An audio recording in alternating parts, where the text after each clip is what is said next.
Hi guys! Today we're opening up an Inku Crate and I received this for free from Inku Crate to review, so I want to say thank you to them. This year's theme is a New Year's theme and this is the January box. But if you guys want to get an Inku Crate, use my coupon code Marie3 to save $3 on your first box.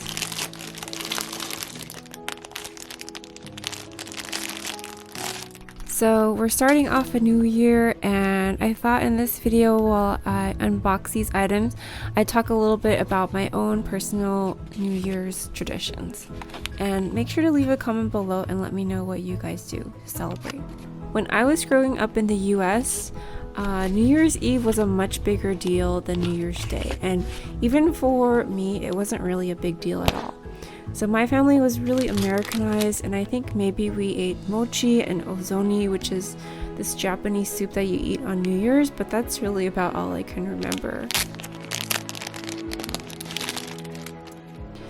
Maybe before my parents got divorced, my family would get together with all the cousins on my dad's side and have a big party, but it really doesn't stand out from any of the other family gatherings that we had on various holidays and birthdays, where we would just eat Korean food and the kids would run wild all over one of my cousin's houses.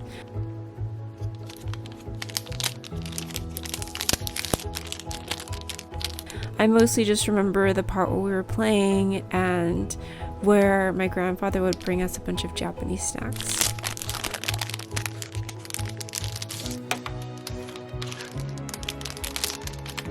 So I just wanted to interrupt my New Year's stories to comment on this cool little gadget. This looks like just whatever, some plastic device, but it's really useful because if you have like a regular pencil that you sharpen too much because it's your favorite pencil, you can use this to extend the life of the pencil and just continue using it for a while, because after a while the pencil will get too short, but this will help you use it a little bit longer. So back to my New Year's memories. When I was a teenager, it became a bigger deal to have something to do with your friends on New Year's Eve. And I think I remember one of my friends would have a sleepover party at her house and we would stay up late, and maybe her mom would make us punch with some alcohol in it, and maybe we felt like we were doing something, but really it wasn't that different from other sleepovers, I think. And my mom would always caution us that New Year's Eve is a night for drunk drivers to be out and about, because she worked in the hospital and she would see people coming in, and she would always warn me about the people who would get killed or become a paraplegic from like as early as I can remember. So that is like seared in my mind, not to drive around on New Year's Eve. So I can't imagine that I would ever go to some club or party or anything, but that's what people did when I was growing up, I think, just not me.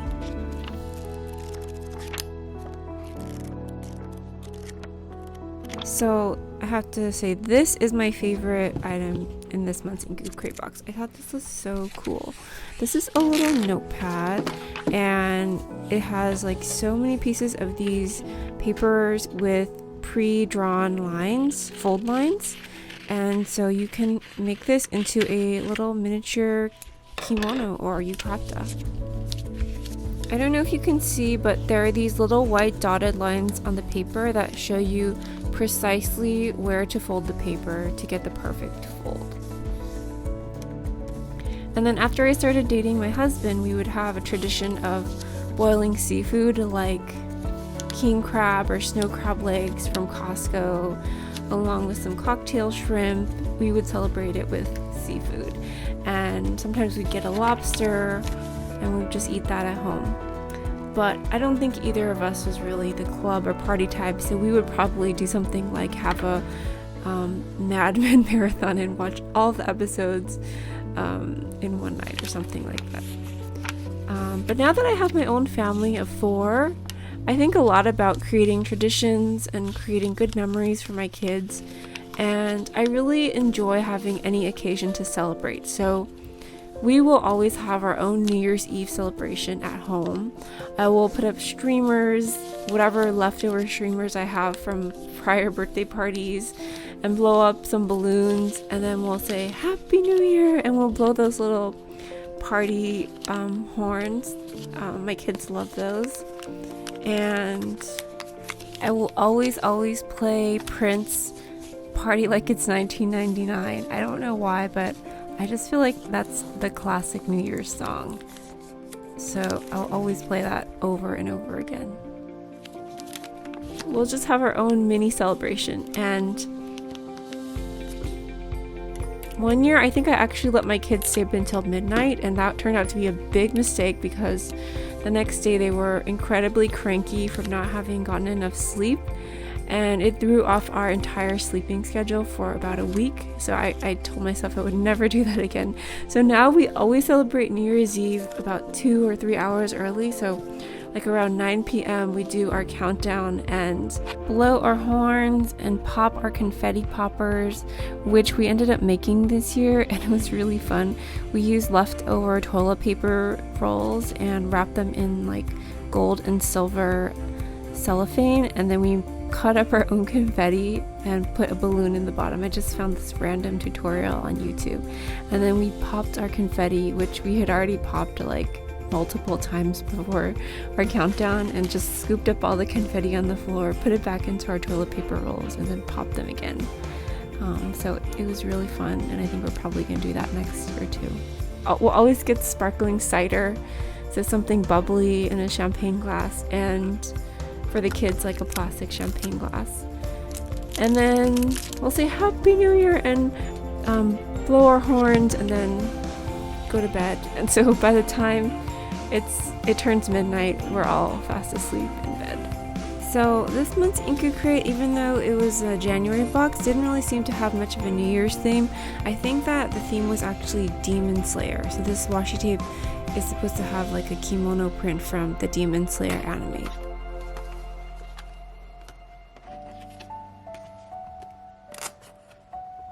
So now I'm gonna do a little journal with me featuring some of the Inku Crate supplies I got in this month's box and previous boxes. And I printed out some photos from New Year's a while back when we were living in Japan. We went on this hike to Mount Mitake, and it was also Valentina's 100 days celebration around New Year's. So I printed out those photos.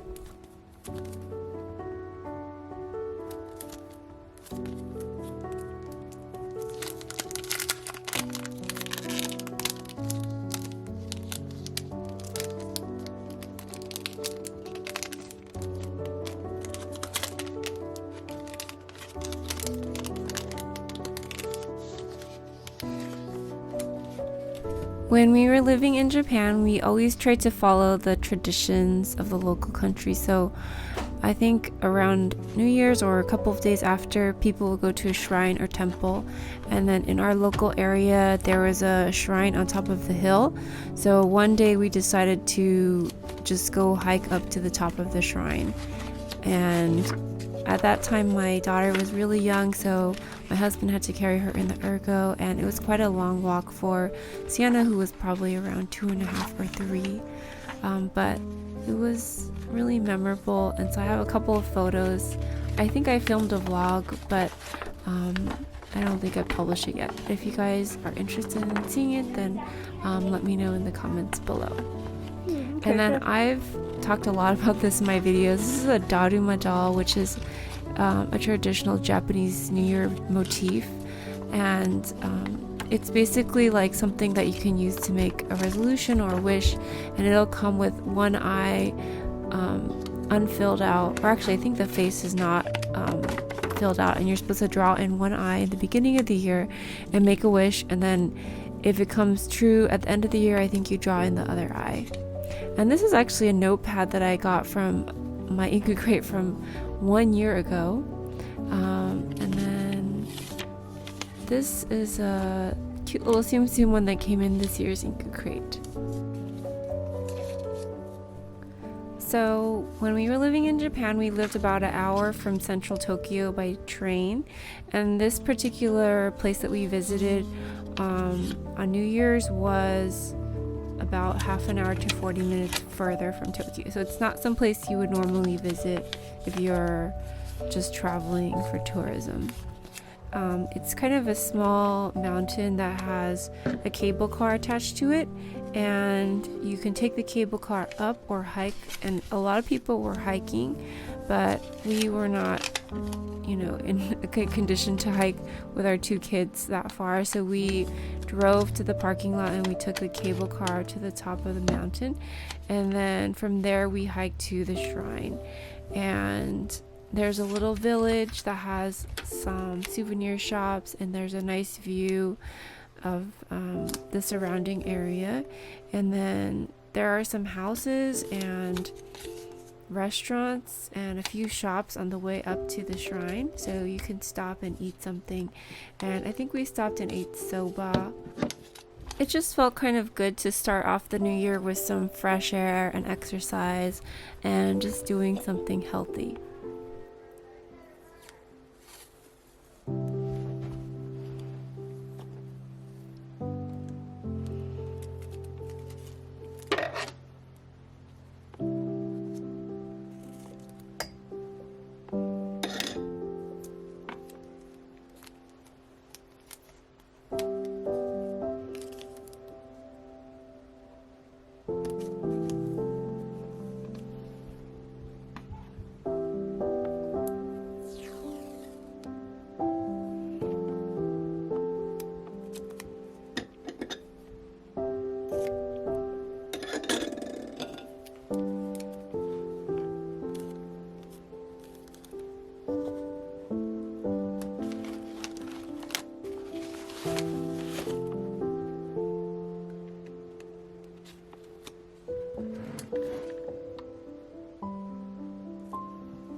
So my kids are 3/4 Korean and 1/4 Japanese.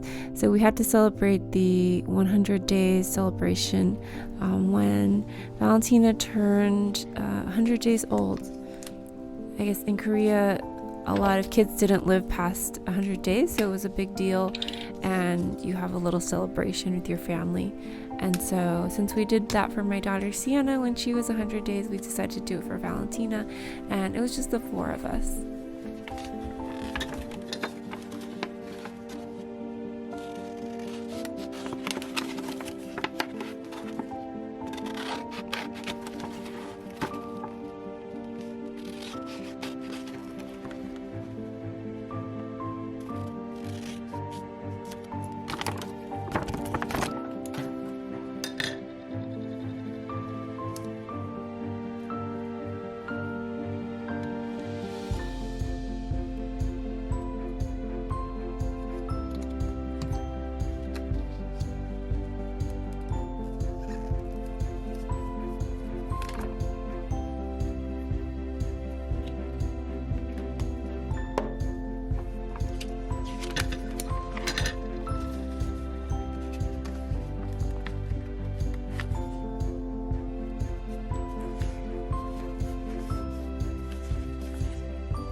I also want to say thank you to my Patreons and channel members, Michelle, Safarino, Danielle, Catherine, V, Pinball Review Repairs, and Aaron, as well as Sanyo, Cam, and Crafty Avino.